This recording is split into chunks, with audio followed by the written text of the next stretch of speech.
అమెరికాలో ఒక్కసారిగా ఈ దాడులు పలుచోట్ల హింసాత్మక ఘటనలు చోటు చేసుకున్నాయి సార్. లాస్ వెగాస్లోని ట్రంప్ హోటల్ దగ్గర కారులో పేలుడు సంభవించింది. హోనాలులులో బాణసంచా పేలి 3 మృతి చెందారు. న్యూయార్క్ క్లబ్లో కాల్పులు జరిగాయి. న్యూ ఆర్లీన్స్ ఘటనలో 15కు చేరాయి మృతుల సంఖ్య. సో ఇదంతా ఉద్దేశపూర్వకంగా ప్లాన్డ్గా జరిగింది అనేది చాలామంది చెప్తున్న మాట. దాంతోపాటు దీని వెనుక ఐసిస్ ఉన్నదా అనే చర్చ కూడా నడుస్తుంది సార్. ఏం చెప్తారు ఈ ఘటనల మీద? అంటే ఇప్పుడు న్యూ ఆర్లీన్స్లో జరిగిన ఘటన వెనకాల ఐసిస్ ఉంది అని అధికారికంగా అమెరికా ప్రభుత్వం ప్రకటించింది. ప్రెసిడెంట్ బైడెన్ స్టేట్మెంట్ మీరు చూస్తే చాలా క్లియర్గా ఐసిస్ దీంట్లో ఉంది అన్నారు. అక్కడ మెటీరియల్ ఎవిడెన్స్ కూడా దొరికింది. ఇస్లామిక్ స్టేట్ జెండా. సో ఆయన షంషుద్దీన్ జబ్బార్ ఆ నిందితుడు తీసుకొచ్చినటువంటి ట్రక్లో జెండా ఉంది, ఐసిస్ జెండా ఉంది. అంతకు ముందు రోజు అతను ఐసిస్ అనుకూలంగా వీడియోలను కూడా పోస్ట్ చేశాడు. సో ముందు రోజే. అందువల్ల ఆ మొదటి ఇన్సిడెంట్ న్యూ ఆర్లీన్స్లో జరిగిన ఇన్సిడెంట్లో క్లియర్గా material evidence is pointing out towards ISIS.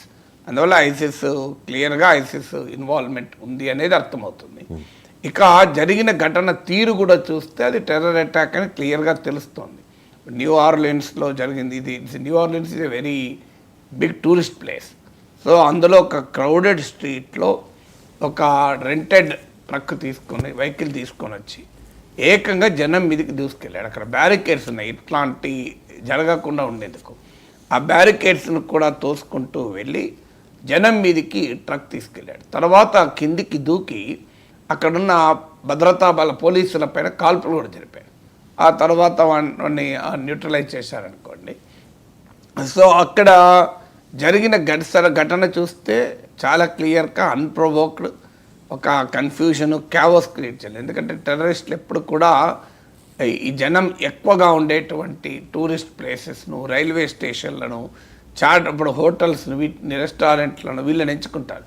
మన దగ్గర కూడా చూస్తే లుంబిని పార్క్లో హైదరాబాద్ జరిగిన ఇన్సిడెంట్ కానీ, గోకుల్ చాట్లో జరిగిన ఇన్సిడెంట్ కానీ, సో మీకు రామేశ్వరం కేఫ్లో బెంగళూరులో జరిగిన ఇన్సిడెంట్ కానీ, ఇవన్నీ చూస్తే సహజంగా టెర్రరిస్టులు ఎంచుకునే టార్గెట్లు బాగా క్రౌడెడ్ లొకాలిటీ ఉంటాయి. మీకు బొంబాయిలో వీటీ స్టేషన్లో జరిగిన ఇన్సిడెంట్ కానీ, లేదు రిలీజియస్ ప్లేసెస్ ఉంటాయి.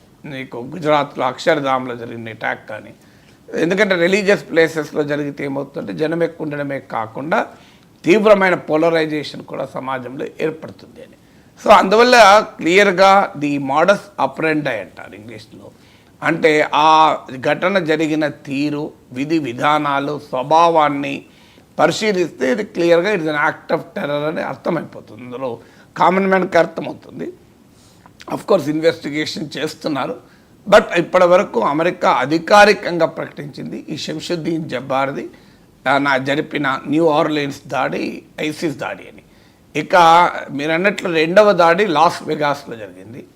ఈ లాస్ వెగాస్లో జరిగిన దాడిలో మీరు ఇప్పటి వరకు ఈ ఐసిస్ జెండా కానీ ఆ ఆ నిందితుడి పేరు మాథ్యూస్ లివర్స్బర్గర్ అనుకుంటాను. మొత్తం అయితే మ్యాథ్యూ మొదటి పేరుతో.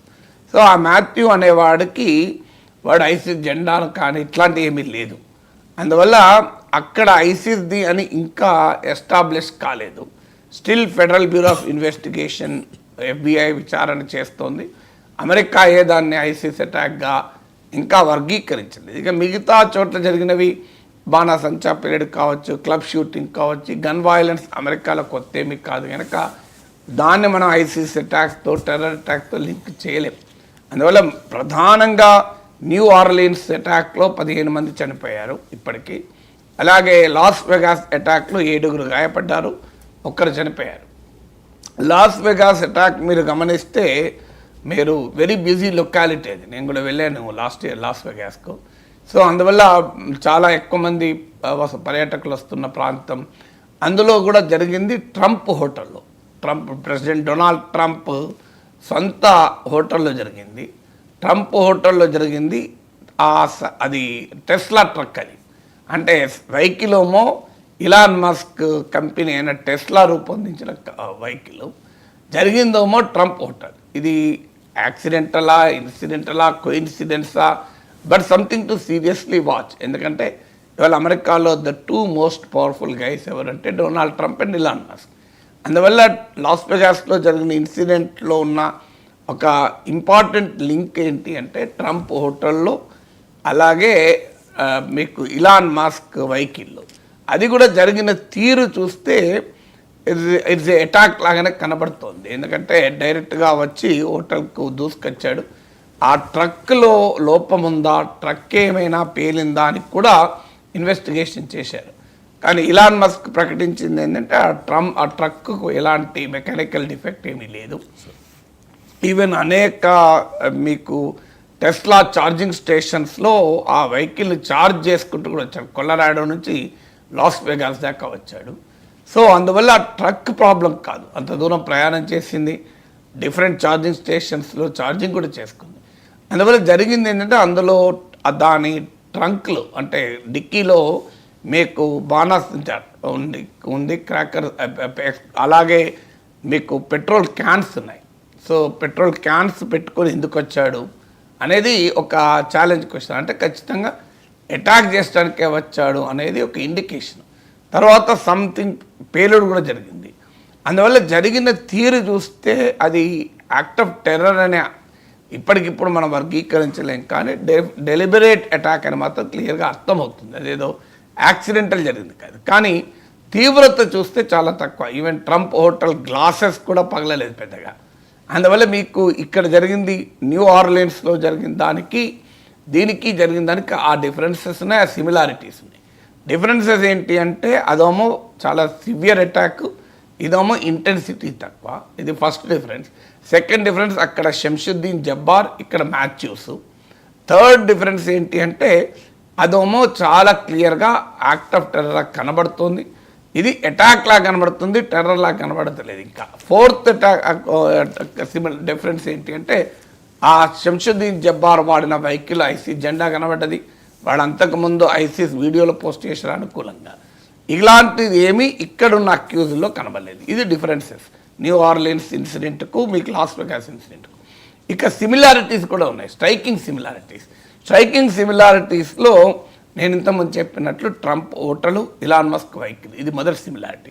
రెండో సిమిలారిటీ అన్ప్రొవోక్డ్ యాక్షన్. ఇప్పుడు అక్కడ మీకు న్యూ ఆర్లియన్స్లో శంషుద్దీన్ జబ్బార్ జరిపిన అటాక్ కానీ ఇక్కడ మాథ్యూస్ జరిపిన అటాక్ కానీ అన్ప్రొవోక్డ్, ఎక్కడ రీజన్ కనబడతలేదు, క్లియర్ అటాక్ లా కనబడుతుంది. రెండో సిమిలారిటీ. మూడో సిమిలారిటీ ఏంటంటే these are very interesting similarity. ఏంటంటే ఇద్దరు కూడా ఒకే రెంటల్ ఏజెన్సీ నుంచి వెహికల్ రెంట్ చేసుకున్నారు. అంటే అమెరికాలో ఏంటంటే ఇంకా మన దగ్గర అంత పాపులర్ కాదు, ఇప్పుడిప్పుడే మొదలైంది. అంటే మనం ఇక్కడ ఒక ట్రావెల్స్ నుంచి లేదా ఒక రెంటల్ ఏజెన్సీ నుంచి వెహికల్ తీసుకుని ఇంక్లూడింగ్ డ్రైవర్ వస్తాడు మనకు. ఇప్పుడు మొదలైంది, వెహికల్ కూడా ఇస్తున్నారు. అమెరికాలో వెరీ పాపులర్, మీకు వెహికల్ ఇచ్చేస్తారు నీకు. నువ్వు డ్రైవర్తో వెహికల్ అంటేనే కష్టం. నార్మల్ వెహికల్ రెంట్కి తీసుకొని నువ్వు ఎక్కడికైనా వెళ్ళొచ్చు. అమెరికాలో ఉన్న ఫెసిలిటీ ఏంటంటే నువ్వు ఎక్కడైనా రెంట్ తీసుకొని ఎక్కడ పోతే మళ్ళీ అక్కడ పడేసి వెళ్ళిపోవచ్చు. అక్కడ వాడు ఆఫీస్ ఉంటుంది, అది వాళ్ళకి వెళ్ళిపోవచ్చు. అంటే నువ్వు ఇప్పుడు కొలరాడో నుంచి లాస్ వెగాస్ వచ్చి లాస్ వెగాస్లో వెహికల్ వదిలేసి వెళ్ళిపోవచ్చు. సో అందువల్ల ఆ ఇద్దరు కూడా ట్యూరో అనే ఒక రెంటల్ ఏజెన్సీ నుంచి, ఇది whether it is striking similarity, అది కోఇన్సిడెన్సా లేదా యాక్సిడెంటలా మనకు తెలియదు. కానీ అటు మీకు న్యూ ఆర్లియన్స్లో దాడి జరిపిన దుర్మార్గుడు, ఇక్కడ దాడి జరిపిన విధవ, ఇద్దరు కూడా క్లియర్గా ఒకే రెంటల్ ఏజెన్సీ నుంచి రెంట్ తీసుకున్నారు, ట్యూరో అనే రెంటల్ ఏజెన్సీ. ఇది రెండవ డైమెన్షన్.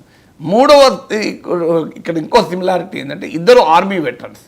సో ఇద్దరు ఆర్మీలో పనిచేశారు, ఒకే ఆర్మీ బేస్లో పనిచేశారు. ఇంట్రెస్టింగ్ ఏంటంటే ఇప్పుడు మరి ఇద్దరి మధ్య ఇంకా లింక్ ఉంది అనేది ఎస్టాబ్లిష్ కాలే, కానీ ఇద్దరు ఒకే ఆర్మీ బేస్లో పనిచేస్తారు, ఇద్దరికి ఆర్మీ నేపథ్యం ఉంది. అందువల్ల ఈ స్ట్రైకింగ్ సిమిలారిటీస్ ఉన్నాయి, డిఫరెన్సెస్ ఉన్నాయి. కనుక లాస్ వెగాస్ న్యూ ఆర్లియన్స్లు జరిగిన ఘటనలు లింక్ ఉన్నాయా అనేది ఒక అనుమానం. ఇక మిగతా రెండు అంత ప్రాధాన్యతగా తీసుకోవడం లేదు. But still we have to wait for the investigation. ఇక ఇక్కడ ఇంకో బిగ్ ఛాలెంజ్ ఏంటంటే మీరు అడగాల్సిన ప్రశ్న కూడా ఏంటంటే ఐసిస్ అంతమైంది అన్నాము, ఐసిస్ క్లోజ్ అయింది, ఐసిస్ పని అయిపోయింది అనుకున్న తర్వాత మళ్ళీ ఐసిస్ అటాక్ ఏంటి అని. ఇప్పుడు మీకు 2001 అటాక్ తర్వాత అమెరికాలో 2 డికేట్స్ అయిపోయింది. ఇప్పుడు ఇలాంటి ఘటన జరగలేదు. చాలా సమర్థవంతంగా టెర్రర్ను వరల్డ్ ట్రేడ్ సెంటర్ దాడి తర్వాత అటాక్ అయ్యారు. అమెరికా మీద జరిగిన దాడి చిన్నదైనా పెద్దదైనా ప్రతీకారం ఖచ్చితంగా ఉంటుంది కదా సార్. ప్రతీకారం